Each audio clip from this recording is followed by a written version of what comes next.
Yo, what's going on, guys? And I'm back. Took a little day off from making videos. Just need to let that brain recover. Had a long weekend, Halloween. You know how it is being in college. Had a fun weekend. Either way, guys, I want to hear your thoughts. The biggest disappointments in this year's NBA. We'll be talking players, teams, things that I predicted correctly, things that I got wrong. And I want to hear your thoughts down below. Which NBA player or which NBA team has been the most disappointing to you? I want to hear those thoughts down below in the comment section right now. While you're there, hit that like and subscribe button to help me out, grow this channel. So obviously we can talk about the most disappointing teams right now are probably the Brooklyn Nets, the Phoenix Suns, and the Boston Celtics that we could argue have been some of the most, that we thought were going to be really good and haven't. Same thing with the Lakers. Like the Lakers, LeBron James is already injured, joining Trevor Ariza, Kendrick Nunn, Taylor Horton-Tucker, and Wayne Ellington on the sideline when they got humiliated when they lost to the Oklahoma City Thunder. And they ranked 25th on defense and have the 9th worst net rating in the entire league. And Russell Westbrook hasn't looked amazing yet. And DeAndre Jordan on the floor is inept. And then you go over to the Brooklyn Nets. They don't have Kyrie, and they still have James Harden, but James Harden is barely average at the moment. He'll figure it out. He just needs to readapt because the way he's been used to playing is due to the rules being in his favor, but now he has to go back and redevelop himself.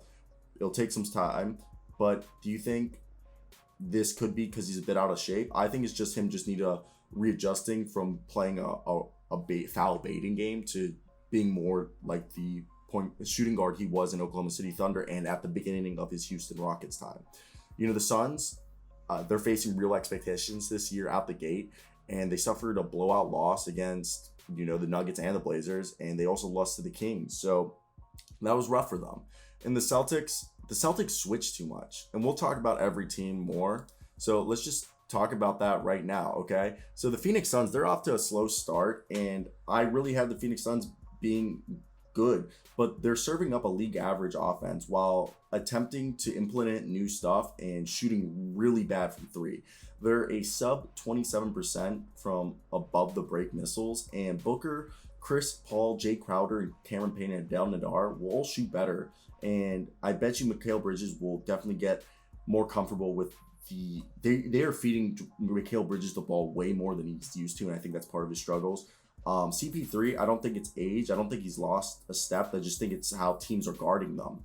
And look, the Suns still have Booker, and he has a 2.6 to 1 assist turnover ratio, which obviously isn't the best.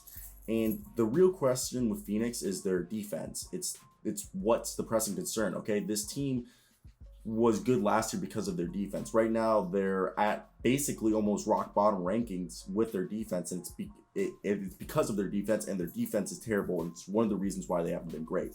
Now, another team, the Los Angeles Clippers, like we obviously know their three-point regression was inevitable for the Clippers. Like they were hitting 42% as a team last year on a bunch of shots, and I said that was my fears that coming into this season that regressing as a three-point shooting team might be a possibility. And I got people literally dragged me through the mud saying I was an idiot, all this stuff. And like, look, this is a team that's shooting 31.1% beyond the arc, 29.7% above the break threes. So it's not good. It's not good situation. I expect this team to figure it out. And they only have two guys shooting over 33% from deep that are regular rotational players, and that's Paul George and Luke Kennard, which is expected. Like Terrence Mann is shooting 33.3, Reggie Jackson's shooting 29.2, Marcus Morris is shooting 27.3, Nicholas Batum is shooting 21.1, and Eric Bledsoe's sub 20% clip is like pretty bad. So maybe a healthy Serge Ibaka will help the cause, but Kawhi's absence continues to loot over them, and it hasn't been great, okay? Has not been great. Now, the Brooklyn Nets offense, I understand Kyrie not being there and James Harden, like I said, that's all I had to say. I think the chances that Harden and the rest of the offense will be fine. It's what's happening right now, though, that kind of is shocking. That even though, Joe Harris and Blake are both shooting 38% from two-pointers, then you got just this whole team not being able to shoot. It's just, I just think this is just a beginning thing. The Nets will be fine. Now, the Boston Celtics, zeroing in on the Boston Celtics defense isn't really necessary, okay? This team is under 500 for a reason, okay? Despite having somewhat of a defensive efficient night against the Washington Wizards, the Celtics have to rethink their approach on the defensive end, okay? M.A. Udoka has them switching almost everything. This is what the 2020, the 2021 Sacramento Kings felt like when they were continuously swapping personnels. And the Celtics just happen to have the personnel to do it without seeming so aimless as the Kings were last year. And this isn't an endorsement, okay? Switching so often has been good, but in Boston Celtics, like, defense, it kind of compromises their fundamentals. No team is fouling opponents at a higher rate than the Celtics. The Celtics are currently 21st in offensive rebounding percentage. So I know it's a remedy to pick at this, but I think their bigs are guarding on the perimeter. That's why they're not rebounding, okay? If your bigs are going to be in where they're supposed to be, you're going to get the rebounds, okay? And switching expends a ton of energy. And, like, look, Jaylen Brown and Al Horford both just had COVID-19, and they're switching. I don't think that's a good idea.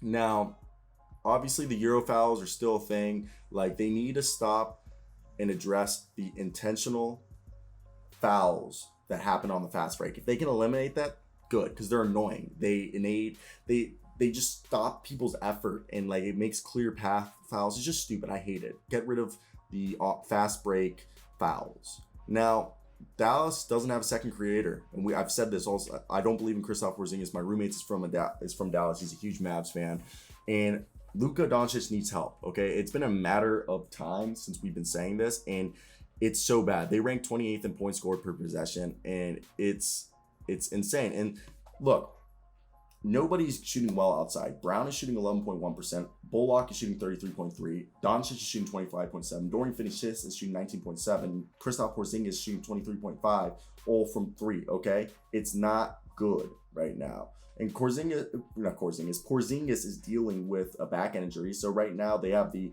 KP Dwight Powell front court tandem that needs to go, okay? And Porzingis is not technically posting up more frequently. His volume is like the same, but he's still averaging only half a point per possessions on those sets. So I think Jason Kidd needs to empower KP to dribble into and jack up more mid-range jumper. Like, that's what I've seen him do, and that's a no-no, okay? Jason Kidd, stop telling Kristaps Porzingis to dribble and go take up mid-range jumpers. Like, tell him to take more shots, but either from the three or from the paint, okay? No mid-range. Tell Kristaps no mid-range. And because he's hitting them at 26%. And I understand patience is some degree in importance here, but Doncic, like some others, has been just, they need to make a move, and it needs to happen soon, because I feel like it's not. Now, Michael Porter Jr. has not been great. Like, I understand that, like, people are going to cover him now, but it's insane, okay? Michael Porter Jr. is not the same player he was last year, and I think it's because people are guarding him differently. But Michael Porter Jr. is having a rough go this year, and I think he'll figure it out. And I think he'll get better, especially once our man Jamal Murray comes back. But this is a guy who's shooting 38% from the field, 25% from three, 11 points a game, 6 rebounds, 2.5 assists. It's just people, I think it's just getting back into the rhythm. It's been a few months playing basketball. You didn't play in the G League. You didn't play in preseason or really summer league. You did play in the preseason, but like not hella. So I think it's just him getting into the rhythm of things and figuring out his shot. He's a great 3-point shooter. He'll figure it out, and especially once Jamal Murray comes back and the defenses don't just have to focus on Jokic and Michael Porter Jr. as the primary scorers for the Nuggets, he'll figure it out. I just think like this is more just because he is now like the primary focus. So I think people are just making it well known that they're guarding the hell out of him. So that sucks always. You always hate that for a kid, but hey. And now the last one, while I wrap this video up that I've been rambling for forever, Darren Fox, his efficiency has dived down. He's like, he's not the same guy he was the past couple of years. And I think, again, it's another example of Michael Porter Jr.